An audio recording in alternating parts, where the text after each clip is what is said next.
This will be the first series of the Lori Cam, we're calling it, where I do a little bit of travel blogging in different places around Portland to start. So this video really is over the span of a couple of weeks. We did a little bit of tourism. Although I grew up in Oregon, I had been gone for 28 years, so I feel like a tourist all over again. So the first video you're going to see is about Powells Bookstore, and it's the largest independent bookstore, used and new books in the world, and its roots begin in Chicago. So a guy named Michael Powell was a University of Chicago graduate student, and he opened his first bookstore in 1970. I think what's really cool is he borrowed $3,000 to assume the lease on a bookstore.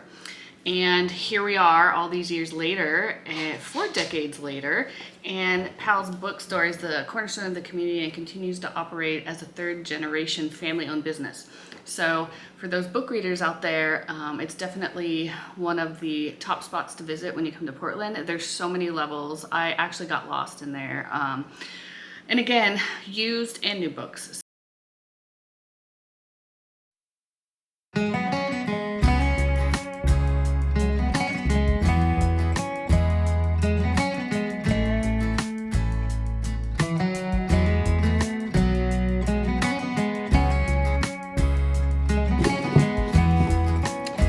We're gonna need this in January for sure, right, Kylie?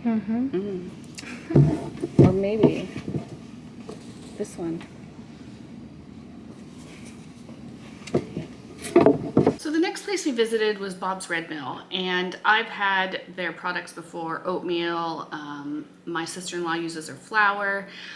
And so I ended up meeting a friend there for lunch, and it was just so cute the way they had it laid out. And there's like history on the walls, and basically Bob and his wife Charlene started the business, and there's a quote on their website. I'm going to read it now. "The first whole grain loaf of bread that came out of my wife Charlene's oven on our 5-acre farm back in the 60s was the most delicious loaf of bread I can ever remember smelling and eating." So it's very interesting. They milled it too. So they have these big stones to mill the grain. Moore's flour mill. So Bob immersed himself in the ancient art of stone milling, which I just think is fascinating if you think about that. He researched historic mills and contacted dozens of people and companies in his quest to locate the millstones and other flour making equipment. So he discovered that there were still plenty of mills in existence, but most of them were relegated to museums. So if you get a chance, go there. They have fantastic sandwiches. I had their oatmeal. I wasn't that hungry, but just lots of cute little gifts. There's local honey. You can buy all kinds of things in bulk. So yeah, hope you enjoy it.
The next place I'm going to chat about is Topgolf, which for me, I'm not a golfer and I've never golfed before, so I didn't know what to expect. My niece and nephew are in this video. My niece Nora is 11 and my nephew Henry is just turned 9. And so he goes golfing with his papa all the time, and he's taught him the right form and like what to do. So you'll see him in these videos teaching me and Kylie how to hit a golf ball, basically. And then there's some other fun things there. You know, they have these little donut holes that you can fill with chocolate, raspberry, or Bavarian cream. It kind of made me feel almost like a bowling alley for golf. So you have your own station, and it's actually not that expensive, $30 an hour. So we got it for 2 hours, and then you have your own waiter. You can order food and drinks, and you know, you can tell that they have corporate events there sometimes. But yeah, it was just really fun. Like, I definitely want to go back. It's electronic, and so you have these screens. You can decide on which game you want to play, like Angry Birds, and you can hit the buildings down, and you'll see some of that in the video. But total great place for kids, I think, for all ages. Enjoy.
Next video, you're going to see our day trip to the beach. It just happened to be a beautiful sunny day, winter day. So one of our friends from Germany was visiting, and she wanted to go to the sea. So we all hopped in the car and headed out to Seaside. Now Seaside, I have so many memories growing up. They have so much to do for kids. I didn't video everything, but there's bumper cars, there's mini golf. They have, you know, saltwater taffy, fantastic restaurants. One of our favorite restaurants that we go to whenever we go to a beach town in Oregon is Moe's, and mostly because it's consistent. No matter what Moe's you go to, it tastes the same. I'd actually never been to the one in Seaside before, and I was amazed at the view. She sat us right in front of the window, and it was just beautiful. And I always get clam chowder, which is my favorite. Tony typically gets fish and chips, same with Kylie.